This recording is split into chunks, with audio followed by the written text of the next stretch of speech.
Hello and welcome friend. मैं हूं मुजफ्फर चौधरी और आप देख रहे हैं हमारा यूट्यूब चैनल परफेक्ट रिएक्शन। दोस्तों, इस वक्त हम एक नए मेहमान के साथ आपकी खिदमत में हाजिर हैं। सवादेश कुमार बिंजू जी। भारत से इनका ताल्लुक है और अपना ये तारुफ खुद कराएंगे। बहुत ही ज़बरदस्त पर्सनैलिटी है। हम इनसे जानेंगे जियो पॉलिटिक्स के ऊपर, ख़ास तौर पर जो ईरान और इज़राइल जो इस वक्त एक टेंशन चल रही है, उसके ऊपर बात होगी। और उसके साथ साथ ये आरएसएस के साथ जुड़े हुए हैं और पाकिस्तान में आरएसएस के बारे में क्या सोचा समझा जाता है, वो मैं सवालात एज ए पाकिस्तानी इनसे करूंगा और आरएसएस के बारे में इनसे हम जानकारी हासिल करेंगे। तो welcome to the show sir. नमस्कार, कैसे हैं आप? नमस्कार, आदाब। सभी आपके सुनने वालों को बहुत बहुत नमस्कार, आदाब, सत श्री अकाल जी। Thank you. अच्छा सर, पहले तो हम चलते हैं जो इस वक्त हालात हैं, जो एक मिडिल ईस्ट के अंदर ईरान ने जो है 200 से ज़्यादा मिसाइल हमले किए हैं, लेकिन जो उनको इंटरसेप्ट कर दिया गया अमेरिका की तरफ से, इजराइल की तरफ से, और उर्दन में जो मौजूद है कुछ हवाई अड्डे, जो फौजी अड्डे डिफेंस के, और इसको कैसे देख रहे हैं कि आ, ईरान ये कहता है कि जी मैंने बदला ले लिया, हसन नसरुल्लाह का और दूसरे जो हिजबुल्लाह के लोग मारे गए थे उनका मैंने बदला ले लिया। तो आपके ख्याल में ये बदला ले लिया गया है या यहाँ पर इजराइल को दोबारा से ये समझे कि मौका मिल गया है ईरान के ऊपर अटैक करने का और इस खित्ते के अंदर दोबारा से अपनी बालादस्ती कायम करने का? जी, देखिए, मुझे तो ये लगता है कि ये भी इज़राइल को प्रोवोक करने का ही एक तरीका है। मतलब वो जो ऑलरेडी 2 फ्रंट पर अपनी लड़ाई लड़ रहा था, ये सही है कि उन दोनों लड़ाई के पीछे ईरान का हाथ था, ईरान था अपनी जगह। और दोनों के अपने-अपने मतलब आर्गुमेंट हैं, अपने-अपने तर्क हैं। दोनों अपने आप को जस्टिफाई करते हैं और कुछ हद तक उनके जो जस्टिफिकेशन है उनको आप एक्सेप्ट भी कर सकते हैं। लेकिन होता क्या है कि हर आदमी जो किसी सब्जेक्ट को देखता है, वो क्या करता है, अपनी पसंद से उस सब्जेक्ट को उठाता है। एक पूरा एक लंबा सेंटेंस है, उसमें कहाँ से उसको शुरू करना है और कहाँ तक ले जाना है, ये वो डिसाइड करता है। और उसमें होता क्या है कि आधा सच सामने आता है, पूरा सच सामने नहीं आता। जैसे अभी गजा में चल रहा है। गजा में क्या हुआ, सबको मालूम है कि टेंशन तो बहुत टाइम से था, लेकिन ये जो अभी वार शुरू हुआ, इसको किसने प्रोवोक किया, किसने शुरुआत की? इजराइल पर अटैक करके शुरुआत की। लेकिन उसके बाद में जब फिलिस्तीन के लोग, फिलिस्तीन के समर्थक जब बात करते हैं, उनको सपोर्ट करने वाले लोग बात करते हैं, तो वो वहां से बात करते हैं कि इजराइल ने अटैक किया, उसमें बच्चे, औरतें, ये सब मारे गए। वो उसके पहले वाले पार्ट को छोड़ देते हैं। एक छोटा यानी सा उसकी अगर वजह टाइम क्या हो तो बनी? उसकी वजह क्या बनी, उस चीज को वो नजरअंदाज कर देते हैं। नजरअंदाज करके वो खाली अपना जो पार्ट है वो रखना चाहते हैं, अपना पक्ष रखना चाहते हैं। वो जहां पर वो गलत है, वो उस पर बात ही नहीं करना चाहते। अब मैं आपको एक छोटा सा अपने यहाँ का इंडिया का इंस्टेंस बताता हूँ। आपने सुना होगा गुजरात दंगे, गुजरात दंगे बहुत सुना होगा आपने। लेकिन वो क्या है, गुजरात दंगे हुए 1 या 2 तारीख से मार्च में। 27 और 28 फरवरी की रात को क्या हुआ उसको छोड़ दिया जाता है, जबकि वो इन सब दंगों का कारण था।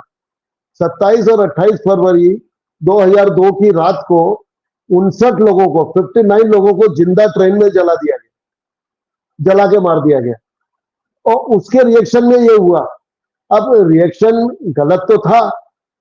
अब आप ये बोले कि भाई 59 लोगों को जला दिया तो हम दूसरों को जला देंगे, मार देंगे, काट देंगे, ये रिएक्शन ठीक नहीं है।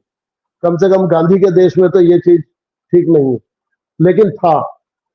अब होता क्या है, जो गुजरात दंगे को बड़ा चढ़ाकर दिखाना चाहते हैं, वो गुजरात दंगे की बात करते हैं और अपनी उनकी कहानी शुरू होती है 1 मार्च से, 1 मार्च 2002 से। 28 27-28 फरवरी की रात को क्या हुआ वो उसकी बात ही नहीं करते। इसी तरह दूसरा जो पार्ट है, दूसरा जो पक्ष है, वो सिर्फ 27 और 28 की रात की बात करता है। उसके बाद उन्होंने क्या किया वो ये बात नहीं करता है, किया उन्होंने भी गलत।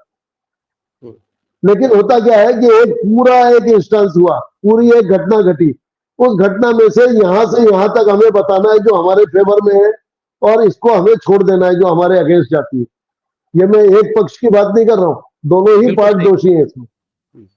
मतलब जो 27 और 28 की रात को एक ट्रेन के 2 डब्बों में, S7 S8 डब्बे में जो 59 लोगों को जिंदा जला के मार दिया, एक मस्जिद से वो भीड़ मोबिलाइज हुई थी, ये सारे फैक्ट आ गए सामने। तो वो भीड़ मोबिलाइज हुई और उसने आकर के मिट्टी का तेल डाल के, पेट्रोल डाल के, तकियों में, रुई में अंदर फेंके और ट्रेन के दरवाजे को लॉक कर दिया। उसमें 59 लोग जल के मर गए। ठीक है, अब ये बात वो नहीं करते कौन, जो गुजरात दंगों की बात करते हैं, और जो इन 59 लोगों के जल के मरने की बात करते हैं, वो ये बात नहीं करते कि उसके बाद हमने क्या किया। उसके बाद हमने, दोनों अब दोनों काम ही आप, गलत है, दोनों काम ही बिल्कुल गलत है। बिल्कुल बिल्कुल। तो मैं यही बात वहां कर रहा हूं, जो गजा की आप बात कर रहे हैं, फिलिस्तीन की बात कर रहे हैं, उन्होंने प्रोवोक किया, उन्होंने अटैक किया इसराइल के ऊपर, है ना, और बहुत खुश थे कि हमने इसराइल में ये कर दिया, तबाही कर दी, ये कर दिया, वो कर दिया। उनको रिएक्शन का अंदाजा तो था, लेकिन वो ये मान के चल रहे थे कि हमारे फेवर में पूरा सारी मुस्लिम कंट्री आ जाएंगी, उसके अलावा दूसरे जो कंट्रीज है उनका सपोर्ट आ जाएगा। अमेरिका से सपोर्ट की उम्मीद तो वो रखते ही नहीं थे। ये सबको मालूम है कि अमेरिका का अंधा सपोर्ट है उसको, जी, इसराइल इजराइल को, को। है ना। अब भारत जैसी कंट्री है जो नॉन अलाइंड है, हम किसी के पक्ष में नहीं रहते। आपने देखा होगा हमारे रशिया से भी अच्छे संबंध है, हमारे अमेरिका से भी अच्छे संबंध है ना। दुनिया ने बैन कर रखा है रशिया को, लेकिन हम पेट्रोलियम लेते हैं रशिया से। लोगों के कितने ही दबाव डाले। अच्छा, लोग हम पर दबाव इसलिए नहीं डाल सकते क्योंकि हमारी जरूरत दुनिया की हर कंट्री को है, उसका रीजन और कुछ नहीं है, उसका रीजन मार्केट है। भारत एक बहुत बड़ा मार्केट है, भारत से पंगे लेके अपना ही नुकसान उठाना है। अब आप पाकिस्तान का ही हाल देखिए, मैं पाकिस्तान की कोई बुराई नहीं कर रहा हूं, लेकिन पाकिस्तान ने भारत के साथ ट्रेड बंद आगे रह के किया। इमरान खान के टाइम में ट्रेड बंद करने का नतीजा क्या हुआ, 3 गुना भाव में आप हर चीज खरीद रहे हो, जो आसानी से यहां से आपको मिल जाती थी, वो चीज नहीं जी, मिल रही। वही चीज खरीद रहे हो आप, वाया दुबई ले रहे हो, आप दुबई से। जी। वाया यूएई ले रहे हो। तो ये जो चीजें है ना, ये चीजें आदमी को समझना चाहिए। अच्छा, जी, भारत के मेरा पास कुछ हो ना हो, मार्केट तो है। जी, बिल्कुल, जी बिल्कुल। मेरा सवाल ये था कि जैसे हमास ने एक काम ऐसा किया जो उसने अटैक किया पहले और इज़राइल के ऊपर हमला करके वहाँ पर निहत्थे लोगों को उसने मारा। तो उसके रिज़ल्ट बिल्कुल में हमने देखा कि हज़ारों जो वहाँ पर लोग हैं उसके नतीजे में मारे गए बाद में। यानी कि वो हमने उसके बाद में देखा रिएक्शन जो आया उसका इज़राइल की तरफ से। तो अभी ईरान ने जो काम किया है, ईरान ने भी 200 से ऊपर मिसाइल मार दिए, उसका इतना नुकसान तो नहीं हुआ। तो मैं यही कह रहा हूँ कि यहाँ से फिर एक नई जंग का आगाज़ हो गया और एक वहाँ पर एक इज़राइल को मौका मिल गया कि जी ये देखें हमारे ऊपर तो अटैक हुआ, हमने तो अपने डिफेंस के लिए कुछ भी करना, तो वो जवाबन कार्रवाई तो कर सकता है, अब ईरान के ऊपर भी कर सकता है, बिल्कुल लेबनान के ऊपर भी ज़्यादा बढ़ के कर सकता है। तो ये जंग पूरी एक खित्ते के अंदर फैलाने का सबब ईरान बन सकता है आपकी नज़र में? बिल्कुल बिल्कुल बन सकता है। और मुझे लगता है ईरान के ऊपर एक प्रेशर था, ऐसा प्रेशर था कि बाकी जो 2 फ्रंट इजराइल के खुले हुए थे, उसके पीछे ईरान था। तो उसमें कहीं ना कहीं अंदर ही अंदर ये इस बात का दबाव था कि आप दूसरों को मरवा रहे हो, दूसरी कंट्रीज हाँ, को आपने पंप कर रहे हो, बिल्कुल। और खुद आराम से बैठे हो आप, है ना। तो उसको सपोर्ट दिखाने के लिए उसको कुछ तो करना ही था, तो उसने किया। ऐसा नहीं है कि ईरान को नहीं मालूम कि अब उसके साथ क्या हो सकता है। देखिए, टेक्नोलॉजी के मामले में इसराइल की कोई बराबरी नहीं है आज की डेट में, नहीं। है ना। सारे के और सारे मिसाइल 3, रास्ते में उन्होंने तबाह कर दिए, कुछ मिसाइल जाके गिरे बिल्कुल होंगे लेकिन वो भी कोई नुकसान नहीं हुआ बिल्कुल, उनका। और 3 बड़ी मुस्लिम कंट्री जो है वो इसराइल का डायरेक्ट या इनडायरेक्ट सपोर्ट कर रही है, ये आपको मालूम होगा। 3 जी, कंट्री जैसी है जो इस वार में अगर या तो इसराइल के साथ है या फिर न्यूट्रल है। कम से कम ईरान को साथ नहीं दे रही है, ईरान का साथ नहीं दे रही। कौन-सी अच्छा, उनका नाम? यूएई है, सबसे बड़ी तो यूएई है, जी, सऊदी अरब, यूएई, यूएई, ये कतर भी ये है साथ बिल्कुल, में। कतर भी है, पाकिस्तान ये के अंदर एग्जैक्टली। पाकिस्तान के अंदर आप जो है इज़राइल के खिलाफ एहतजाज नहीं कर सकते, प्रोटेस्ट नहीं कर सकते, यहाँ पर लोगों को गिरफ्तार अब किया गया है। बताइए, ये भी एक तरह का सपोर्ट है। ये जी। भी एक तरह का सपोर्ट है, या फिर ये कहें अपने आप को सेफ गार्ड करने का तरीका है, क्योंकि जी। इसराइल आज एक ऐसा कंट्री है। हुँ। अब आप सुनेंगे तो आश्चर्य करेंगे, या जानते भी होंगे आप, सबसे हुँ। बड़ी फौज कह सकते हैं आप इसराइल के पास है, जबकि पॉपुलेशन उसकी बहुत छोटी है। उसका हुँ। कारण वहां का हर सिटीजन जो है वो सैनिक है। हुँ। वहां 2 साल की फौजी ट्रेनिंग लास्ट। ट्रेनिंग हुँ। लेना कंपलसरी है। तो हुँ। जितनी पॉपुलेशन है, चाहे वो लेडी हो चाहे मेल हो, हुँ। सबको ट्रेनिंग लेना जरूरी है। तो सबके सभी फौजी है वहां तो अच्छा, वहां उनको प्रॉब्लम।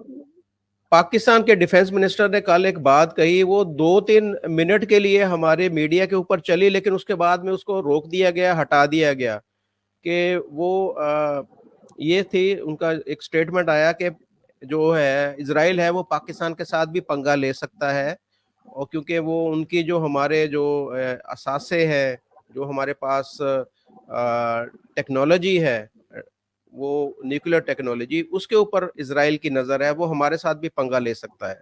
लेकिन वो खबर बाद में जो उसको ब्लैक आउट कर दिया गया, बिल्कुल उसको हटा दिया गया मीडिया से। इसको आप कैसे देखते हैं? देखिए, मुझे ऐसा लगता है, पता नहीं हुँ। आपको ठीक लगे या नहीं, आज पाकिस्तान जिस कंडीशन में, मुझे नहीं लगता कोई पाकिस्तान से पंगे लेने आगे है क्या आएगा। हुँ। पाकिस्तान को कोई कंसिडरेशन में लेता होगा, मुझे इस बात पर ही आश्चर्य होगा। हुँ। मुझे नहीं लगता। लेकिन हाँ, जिस तरह का आपके सोशल मीडिया पर और आमतौर पर फिलिस्तीन और हमास के सपोर्ट में लोग आते हैं, तो उसमें हो सकता है कभी ये चीज ज्यादा बढ़ी तो वो कुछ ना कुछ कर सकता है और ऐसे लोगों को चुप कराया जा सकता है। अच्छा, यहाँ एक बात मैं आपको बता दूं, भारत की। भारत में हमास और फिलिस्तीन, इन दोनों को अलग अलग करके देखा जाता है। फिलिस्तीन का सपोर्ट करने वाले लोग तो बहुत मिलेंगे। मैं भी फिलिस्तीन का विरोध नहीं करता, लेकिन मैं हमास का विरोधी तो हूं। हुँ। हम लोग जो आम इंडियन है, उसकी निगाह में फिलिस्तीन और हमास ये दो वो अलग अलग। अलग चीजें हैं। यहाँ बिल्कुल पर बिल्कुल अलग। पाकिस्तान में दोनों को एक ही नज़र से देखा जाता है। पाकिस्तानी नहीं साहब, हमारे यहाँ ही जो लोग अभी विरोध करने के लिए निकले हैं, सड़क पर आए हैं, हमारे यहाँ उनको रोका नहीं गया। शायद पाकिस्तान होता तो गवर्नमेंट के जो तरीका है काम करने का, जो हाँ, सोच वो है, उन्होंने उसके उठा खिलाफ लेना था। अगर कोई एहतजाज करता तो गवर्नमेंट नहीं करने देती। लेकिन इंडिया में इतनी फ्रीडम है, आप किसी को भी गाली बक सकते हो सड़क पर निकल के। लोग खुलेआम नरेंद्र मोदी को गालियां बकते हैं, टीवी चैनल पर प्राइम टाइम में आकर के नरेंद्र मोदी को गाली बकते हैं। कुछ नहीं होता, जी रहे हैं बढ़िया। यहाँ इतनी ज्यादा आजादी है कि आप सोच नहीं सकते। क्योंकि आप पाकिस्तान में रहते हैं, वहां का जो हाल मैं देखता समझता रहता हूं, मुझे नहीं लगता कि कोई पाकिस्तानी आदमी इस बात की कल्पना भी कर सकता है, इमेजिन भी कर सकता है कि इंडिया में इतनी आजादी होगी। आप खड़े होकर किसी चौराहे पे खड़े होकर प्राइम मिनिस्टर को गाली दे दो, कोई फर्क नहीं पड़ता। बिल्कुल। आप देखते ही होंगे जी, मीडिया पर। बिल्कुल, बिल्कुल। बिल्कुल हम बिल्कुल देखते कोई हैं। और प्रॉब्लम नहीं है।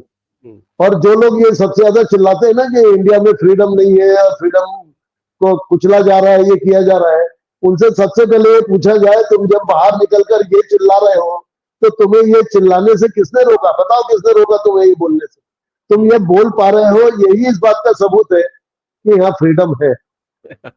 तभी तो बोल बिल्कुल पा रहे सही, हो आप। बिल्कुल सही, बिल्कुल सही। तो एक इंपॉर्टेंट बात मैं यही बोलना चाह रहा था कि होता यह है कि जब हमास का विरोध होता है तो लोग समझते हैं ये फिलिस्तीन के विरोधी हैं। आपको मालूम है अभी गवर्नमेंट चेंज हो गई, ठीक है, बीजेपी की गवर्नमेंट है, बीजेपी सपोर्टेड गवर्नमेंट है, या लीड बीजेपी लीड कर रही है गवर्नमेंट को। लेकिन इसके पहले जब कांग्रेस भी गवर्नमेंट थी, तब से आज तक हमारी अगर पॉलिसी में कोई चेंज नहीं आया है तो वो चेंज यही है कि हम इजराइल के भी साथ थे और हम फिलिस्तीन के भी साथ हैं। बिल्कुल। हम फिलिस्तीन की आजादी के साथ थे, हैं और रहेंगे। जी। और इजराइल हमारा बहुत बड़ा पार्टनर है। इजराइल से टेक्नोलॉजी मिलती है हमको। इजराइल में आपको एक छोटा सा, मैं शायद आपको आइडिया है कि नहीं मुझे बता दूं, फर्स्ट वर्ल्ड वॉर के बाद इंडियन सोल्जर जो अंग्रेजों के लिए लड़ने गए थे, वो जब लौट रहे थे, उस समय इजराइल को उन्होंने एक शहर, हाइफा शहर जो है, वो जी। आजाद करा के, इंडिया के राजस्थान के सोल्जर थे वो, उन्होंने अच्छा। आजाद करा के दिया था, इजराइल को सौंपा था। वो इजराइल के पास है आज, हाइफा नाम का शहर है वहां। और जी। वहां इंडियन सोल्जर्स के स्टैचू बने हुए हैं। अच्छा। इजरायली लोग वहां जाकर फूल चढ़ाते हैं, हम्म। मतलब ट्रिब्यूट देते हैं। हाँ, लेकिन पुराने रिलेशन है लेकिन भारत के। हाँ, बहुत पुराने रिलेशन है। लेकिन होता क्या था, जब तक कांग्रेस गवर्नमेंट रही यहाँ पर इंडिया में, तो वो हर चीज को कम्युनल उसमें ले जाते थे। उनको ये लगता था कि इससे मुस्लिम नाराज हो जाएंगे, तो उन्होंने इस चीज को कभी हाईलाइट नहीं होने दिया। हम्म। अभी मोदी के आने के बाद क्या हुआ कि मोदी जी जब फिलिस्तीन जा रहे थे, तो उनसे लोगों ने कहा कि आप फिलिस्तीन जा रहे हो तो इसराइल भी होके आना, क्योंकि दोनों से हमारे रिलेशन है। उन्होंने कहा नहीं, मैं फिलिस्तीन जा रहा हूं तो सिर्फ फिलिस्तीन जाऊंगा। वो फिलिस्तीन गए, मिलके वापस आए, और फिर इसराइल गए, तब फिलिस्तीन नहीं गए। बोले मैं इसराइल जा रहा हूं तो सिर्फ इसराइल जाऊंगा। हम्म। मतलब ये दोनों को साथ के रखने का ये तरीका है। ये हम लोग हिंदी में बोलते हैं तुष्टीकरण, मतलब लोगों को खाली खुश करने के लिए करना, वो नहीं है। अभी हालत ये है कि हम वो करते हैं जो हमारे देश के फेवर में होता है, हमारे मफाद में होता है। हम इस बात की चिंता नहीं करते कि कौन क्या सोचेगा। अमेरिका नाराज कई चीजों में हो गया, होता रहे। हम्म। ये पहला हमारा फॉरेन मिनिस्टर है जिसे यूरोपियन कंट्री में बैठकर यूरोप के एक जर्नलिस्ट को ये कहा, जब जर्नलिस्ट ने पूछा कि भाई हमारी ये इतनी बड़ी प्रॉब्लम चल रही है, इसमें इंडिया आइसोलेट कैसे रह सकता है, तो उसने इतना बढ़िया जवाब दिया जयशंकर ने। उनने कहा आप लोगों की प्रॉब्लम सबसे बड़ी ये है कि आप ये मानते हो कि हमारी हर प्रॉब्लम वर्ल्ड की प्रॉब्लम है, हम्म। लेकिन वर्ल्ड की जो प्रॉब्लम है वो हमारी प्रॉब्लम वो नहीं है। हमारी। ये बिल्कुल। ऐसी बात आज तक किसी फॉरेन मिनिस्टर ने नहीं की इंडिया की। नहीं की, नहीं की, नहीं इतनी की। हिम्मत बहुत सारे जयशंकर में काम, है। बहुत जी सारे हाँ। काम जो है वो इनके क्रेडिट में है, हाँ, जयशंकर जी के। और तो मैं एक मुझे। सबसे इम्पोर्टेंट बात जो, हाँ जी, हम्म। जी। एक सबसे इम्पोर्टेंट बात जो मैं क्लियर करना चाह रहा था, आपके सुनने वालों को भी ये बात क्लियर हो जाए कि भारत हमास का विरोधी है, आम भारतीय, जिसमें मैं भी शामिल हूं। हम लोग जो आम भारतीय, मुझे छोड़ दीजिए, चलिए हो सकता है मेरी आप मान लें कि एक आइडियोलॉजी से जुड़ा हूं मैं, अब उस आइडियोलॉजी पे भी अपन बात करेंगे। लेकिन मैं एक आम आदमी को सड़क पर रोककर अगर बात करूं, और जो थोड़ा सा भी फिलिस्तीन और हमास के बारे में जानता है, वो यही बोलेगा फिलिस्तीन क्या है। फिलिस्तीन एक कंट्री है जिसका डिस्प्यूट चल रहा है इसराइल के साथ। एक कंट्री है, अच्छे लोग हैं। यासिर अराफात के टाइम में फिलिस्तीन को बहुत इंपॉर्टेंस दिया जाता था भारत जी। की ओर से, जी। आज भी दिया जाता है, वो कोई दिक्कत नहीं। लेकिन हमास की आप बात करेंगे तो वो यही बोलेंगे टेररिस्ट ऑर्गेनाइजेशन। हम्म। बिल्कुल। ये थोड़ा सा हमास और फिलिस्तीन का डिफरेंस अगर समझ में आ गया ना, तो बहुत सारी चीजें क्लियर हो जाएंगी। बिल्कुल। और ये जो लोग, आप क्या बोलते हैं उर्दू में, एहतजाज मतलब विरोध, जो लोग प्रोटेस्ट। विरोध करने उतरते हैं सड़क पर, इंडिया के भी, अभी जम्मू कश्मीर में लोग निकले, जो जी। विरोध करने निकलते हैं, उनमें 90% लोगों को हमास और फिलिस्तीन का अंतर नहीं मालूम। हम्म। वो ये सही कह मानते हैं कि फिलिस्तीन की ही फौज है हमास, और रहे। फिलिस्तीन की आजादी में ये इसराइल जो है सबसे बड़ा रोड़ा है। हम्म। सब कुछ अच्छा चल रहा था, थोड़ा बहुत तनाव था तो था, लेकिन अगर इसकी तरफ से इतना बड़ा अटैक, इसराइल पर अटैक नहीं किया जाता हमास की तरफ से, तो ये नहीं होता। बिल्कुल।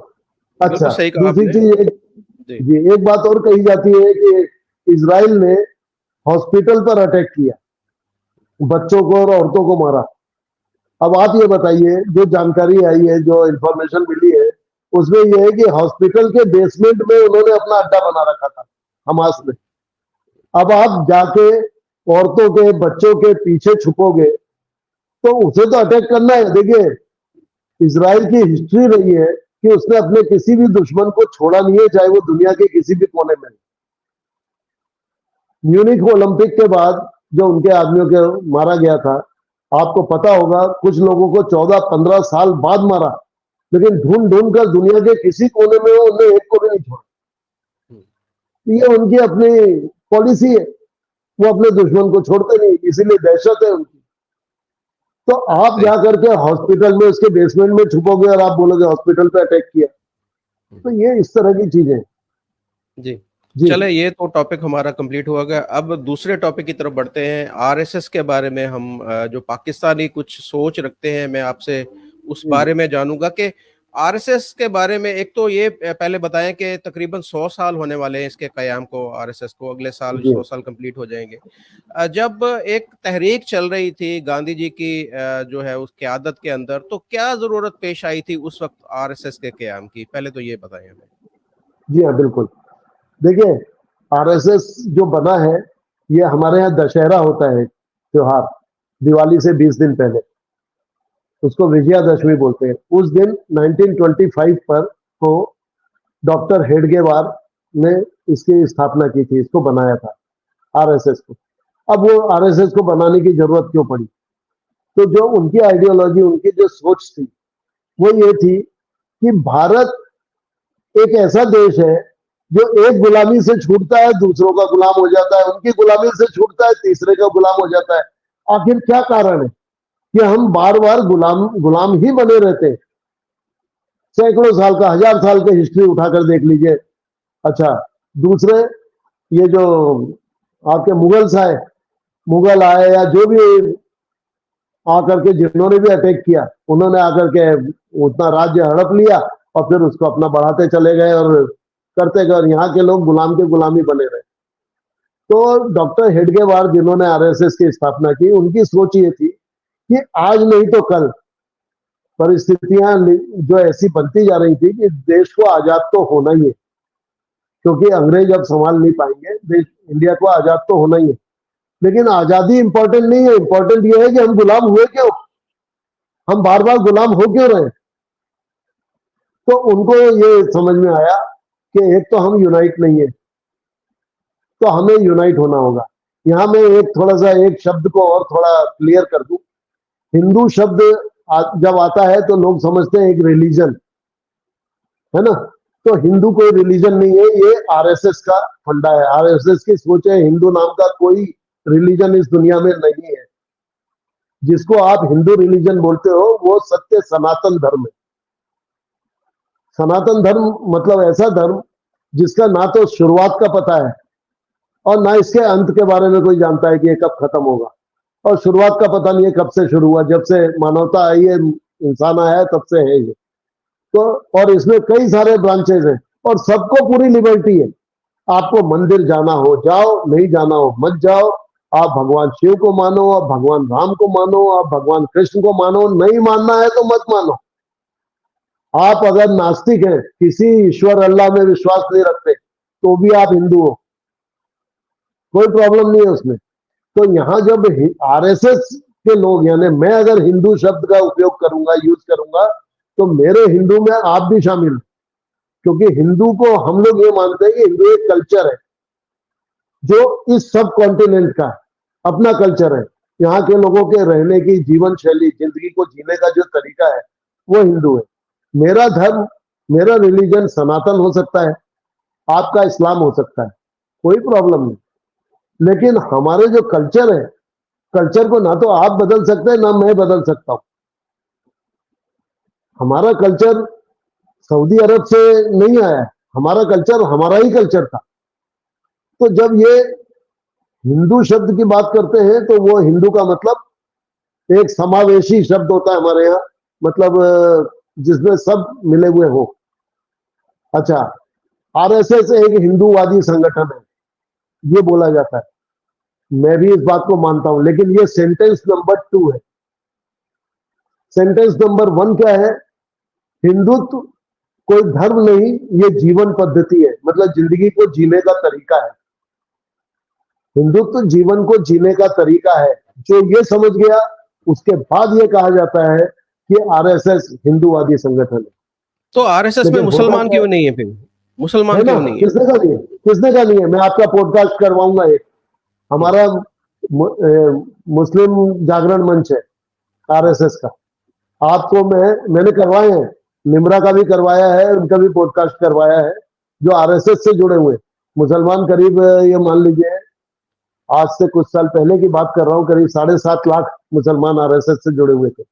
अच्छा। मुस्लिम राष्ट्रीय मंच नाम है उसका।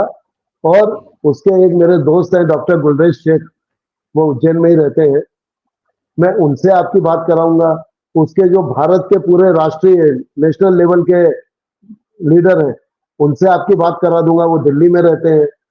आपने देखा भी होगा कई मेन लाइन इस पर जो डिबेट होती है हमारे टीवी चैनल पर, उसमें मुस्लिम राष्ट्रीय मंच का जो व्यक्ति आदमी बैठा होता है वो आरएसएस से जुड़ा हुआ ही आदमी।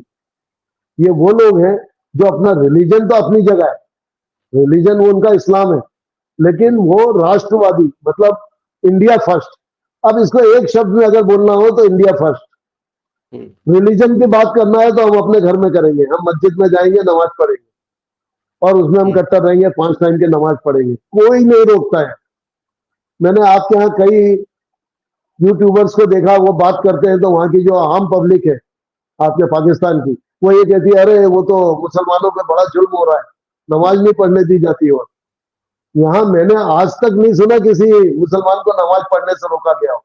हाँ, अभी बीच में कुछ घटनाएं ऐसी हुई है जो सड़क घेर कर नमाज पढ़ने की कोशिश की है, उनको हटाया गया कि भैया आप मस्जिद में जाइए, और मस्जिद में जगह नहीं है तो घर पे पढ़िए। अच्छा, आप अपनी इसी हाँ तरह के इल्जाम जो हैं वो आरएसएस के ऊपर भी लगाए जाते हैं कि ये एक इंतहा पसंद हिंदू जमात है और ये मुसलमानों के ऊपर जो जुल्म करने में मेन किरदार जो है वो आरएसएस का है। इस इल्जाम में कितनी हकीकत है? कोई हकीकत नहीं है। मैं बोल रहा हूँ जो लोग इल्जाम लगाते हैं वो एग्जाम्पल तो दे, कुछ एग्जाम्पल सामने रखे। अच्छा, अगर रखेंगे भी एग्जाम्पल तो वही बात होगी जो मैंने आपको गुजरात दंगों की बताई। जी एक जी। पूरा सिनारियो है, उसमें से अपनी पसंद का काट कर इतना पोर्शन दिखाया जाता है। मान लीजिए मेरी किसी मुसलमान से दोस्ती है और मैंने उससे पैसा ले लिया और पैसा वापस नहीं किया, ठीक है, उसका मेरा झगड़ा हो गया, किसी बात पर डिस्प्यूट हो गया, झगड़ा हो गया। अब इस झगड़े को हिंदू मुस्लिम रंग दे दिया जाता है। अब ये झगड़े का कारण तो कुछ और है, रीजन कुछ और है, लेकिन चूंकि लड़ने वालों में एक हिंदू है और दूसरा मुसलमान है, इसलिए उसको हिंदू मुस्लिम रंग दे दिया जाता है। एक हमारे यहाँ थोड़ी सी कमी है, वो मैं आपको बताऊं। किसी भी चीज की रिपोर्ट लिखाने आप अगर थाने में जाते हैं, आपका नाम, आपके फादर का नाम, आपकी कास्ट, ये पूछी जाती है। अब मेरे ये समझ में नहीं आता, अगर किसी का रेप हुआ है तो रेप हुआ है, रेप होना गलत है तो है, अब उसमें उसकी कास्ट क्या कर लेगी। लेकिन अगर मुझे किसी मुसलमान ने इसलिए मार दिया कि मैं उसके पैसे खा गया, ठीक है, और वहां मैं रिपोर्ट लिखाने गया, उन्होंने कहा यार उसने मारा, हाँ वो मुसलमान है, उसने निश्चित रूप से इसलिए मारा होगा, और रही सही थोड़ा बहुत ये जोड़ दिया इनका जो रिलेशन है वो आरएसएस के साथ है, तो ये मामला विकट हो गया। ये इस तरह की चीजें 99% इस तरह की चीजें होती है, आपको बताऊं 99%। आप जब उसके अंदर जाओगे, अभी एक किसी का जो बहुत ज्यादा हुआ था हमारे यहाँ, असदुद्दीन ओवैसी ने खूब उछाला था कि वो मुसलमान को इसलिए मार डाला कि वो गाय का गोश्त पास में है जबकि उसके पास नहीं था। जब उसकी इंक्वायरी हुई तो मालूम पड़ा कि ट्रेन में सीट को लेकर के झगड़ा हो रहा था। वो अच्छा। बोले ये मेरी सीट है, आप कैसे बैठ गए। ट्रेन में सीट को लेकर के झगड़ा, उसमें कौन गलत था कौन सही था वो छोड़िए, लेकिन तो झगड़ा वहां पर कायदा मैंने था। वो वीडियो मेरे पास भी आई थी, वो मैंने देखा था कि एक शापर गोश्त का भी साथ में रखा गया था, या पता नहीं वो था या क्या नहीं था वहां पर। तो वो बुजुर्ग की बात कर रहे हैं ना, जिसको बुजुर्ग के नहीं साथ नहीं, कुछ झगड़ा बुजुर्ग हो। की नहीं, एक कोई लड़का था ट्रेन के अंदर, उससे हुई हाथापाई हुई और मामला बहुत ज्यादा बढ़ गया, उसमें भी ये गाय के गोश्त वाली बात आई थी, ठीक है। अच्छा, गोश्त खाना है, दुनिया भर के गोश्त है, आप खाओ, कौन कौन रोकता है, कोई नहीं रोकता। लेकिन अगर आप किसी की भावना को, किसी के हाँ, दिल अपने आज़ारी नहीं करनी रिलीजियस, चाहिए। हाँ, और अगर मैं बोल रहा हूँ कोई खा भी रहा है छुप के तो खाया करे। अब खा करके ऊपर से ये दिखाना, मेरे पास कई वीडियो ऐसे आए थे जिसमें एक लड़का बाकायदा गाय को काट रहा है, मार रहा है, और माँ बहन की गालियां दे रहा है, बोले देखो तुम्हारी माँ के साथ मैंने क्या किया। ये इसको प्रोवोक करना ही तो बोलेंगे। जी बिल्कुल बिल्कुल। आपने क्या किया ये इंपॉर्टेंट नहीं है, आपने कैसे किया ये इंपॉर्टेंट। आप मैसेज क्या देना चाह रहे हैं ये इंपॉर्टेंट है। बाकी आरएसएस में मैंने आज तक नहीं देखा कि किसी मुसलमान को जाकर के घर से निकाल के मारा हो। या किसी को चलते रास्ते पकड़ के मारा। और एक चीज और बता दूं, मैं मुसलमान की बात करता हूं, अगर सड़क पर जा रहा है किसी एक मुसलमान के साथ कुछ गलत हो जाए, तो मैं दावे के साथ कहता हूं दूसरा मुसलमान उसको बचाने बाद में आएगा, पहले 4 हिंदू खड़े होंगे। ये हिंदुस्तान की विशेषता है। मुझे आप आरएसएस का मानिए, मैं 53 साल से आरएसएस से जुड़ा हुआ हूं और कट्टर संघी हूं, लेकिन शायद मैं पहला आदमी होऊंगा जो सबसे पहले, भैया क्या प्रॉब्लम क्या है तेरे को, क्यों परेशान कर रहा है, क्योंकि ये है हमारे ब्लड में है ये चीज। और लोग जो बोलते हैं धर्मनिरपेक्षता हमारे यहाँ बोला जाता है, मतलब हर कास्ट को साथ लेके चलना, कि ये जो है भारत में कोई रिलीजन वो नहीं है, डोमिनेटिंग नहीं है, हर रिलीजन बराबर है। तो भाई साहब मैं ये कहना चाहता हूं कि हिंदुत्व का मतलब भी वही है। अगर हिंदुत्व ऐसा नहीं होता जो दूसरे रिलीजन को एक्सेप्ट कर ले, तो यहां इतने सारे रिलीजन होते ही नहीं। जिसको दुनिया में कहीं जगह नहीं मिली जिस रिलीजन को, वो रिलीजन कौन सा है? यहूदी और पारसी। यह आपको भारत में भरपूर मिल जाएंगे। पारसियों ने जितनी तरक्की हिंदुस्तान में की है, बल्कि अब तो मैं ये कहूंगा हिंदुस्तान को जितनी तरक्की पारसियों ने करवाई है, इतनी तरक्की किसी ने नहीं कराई। मतलब अब ये बोलना कि हमने पारसियों पे एहसान किया, पारसियों को किया, गलत है। अब तो ये बोलना पड़ेगा कि पारसियों ने हिंदुस्तान को ऊपर उठाया। आज जो भारत की छवि जमशेद बनी टाटा हुई है, उनकी मिसाल है हमारे सामने। बिल्कुल बिल्कुल। तो ये इस तरह की चीजें हैं। तो आप बताइए, मुसलमानों के 72 फिरके हैं, कोई भी एक कंट्री हिंदुस्तान के अलावा ऐसी नहीं है जहां पूरे के पूरे 72 फिरके मिल जाए। भारत में मिल जाएंगे आप। बिल्कुल सही कहा आपने। अच्छा, एंड में शिया आखिरी सुन्नी भी। सवाल, जी आखिरी सवाल अब जी हम जी। बढ़ते हैं नरेंद्र मोदी जी की तरफ से। आप जिस तरह से भारत के सबसे कामयाब अगर प्राइम मिनिस्टर का जिक्र जब होगा तो उनमें से मेरे ख्याल में टॉप पे रहे वो नरेंद्र मोदी जी हैं।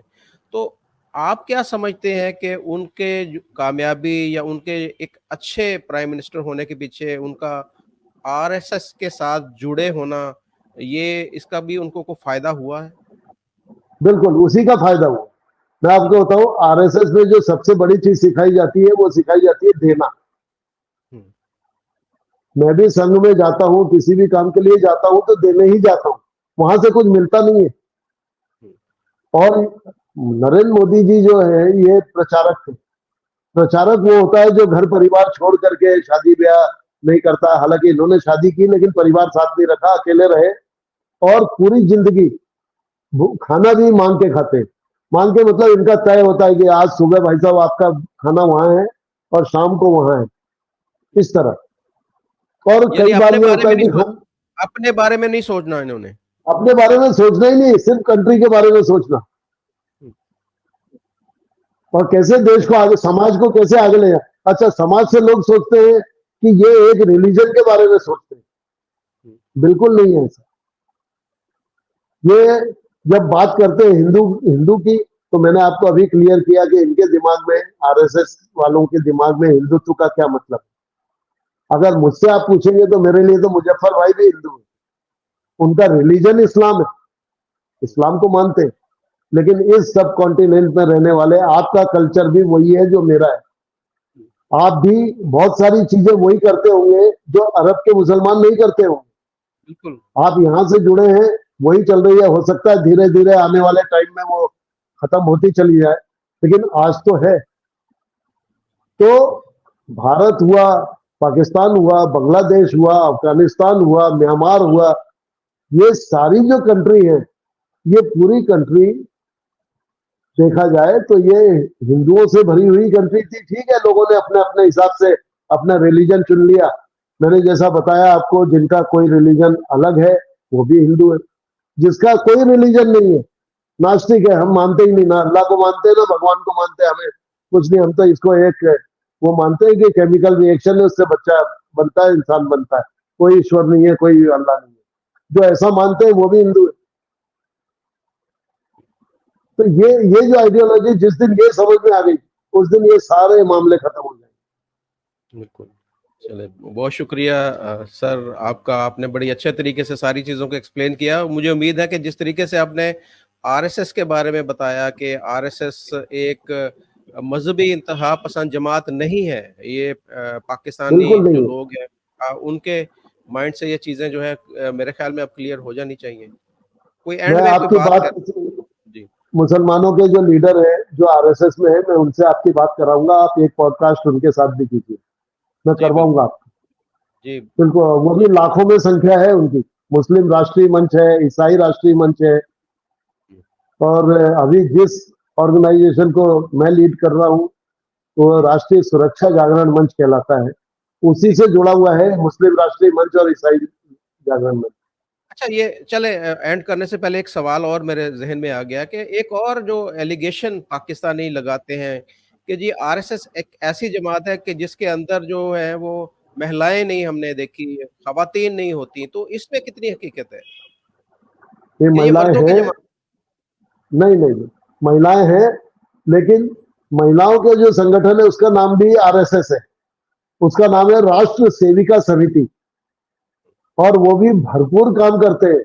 उसमें भी जैसे इसमें मतलब कोर्स होते हैं हमारे इसमें, प्राथमिक वर्ग होता है, उसके बाद प्रथम वर्ग, मतलब first year, second year, third year, ऐसे मतलब 4 होते हैं। तो वैसे ही उनके भी होते हैं, उनको भी ट्रेनिंग होती है, लेकिन उसमें सिर्फ औरतें होती हैं। वो मतलब राष्ट्र सेविका समिति उसका नाम है, आरएसएस है, वो भी आरएसएस। उनकी अपनी यूनिफॉर्म है। औरतें जी, व्हाइट साड़ी, उसका गुलाबी बॉर्डर होता है, या फिर व्हाइट सलवार सूट, उसके ऊपर चुन्नी जो है वो गुलाबी होती है। इस तरह के उनकी यूनिफॉर्म है, और औरतें हैं और बढ़ चढ़ के हिस्सा ले रही है, बहुत ज्यादा हिस्सा ले रही है, और आगे आती भी है। चलो ये थैंक यू बिल्कुल सर। गलत एलिगेशन है। वो चाहते हैं कि मर्दों के साथ मिलकर एकदम एक मंच पर हाथ में हाथ डाले दिखे, तो ये हमारा कल्चर भी अलाउ नहीं करता। और दूसरी चीज ये है कि वो जहां जरूरत पड़ती है वहां वो कंधे से कंधा मिलाकर काम भी करती है, बिल्कुल करती है। राष्ट्र सेविका समिति के लिए अगर किसी दिन मौका मिला तो आपको किसी बहन से मैं आपको बात करवाऊंगा, अगर मौका मिला तो जरूर करवाऊंगा। थैंक यू जी, थैंक यू। बहुत शुक्रिया आपका। आपने बड़ी अच्छे तरीके से सारी चीज़ों को एक्सप्लेन किया। दोबारा भी आपसे उम्मीद है बात होती जी, रहेगी। अपना ख्याल बिल्कुल, रखिए। बिल्कुल, थैंक यू। बिल्कुल, स्वागत है आपका। धन्यवाद।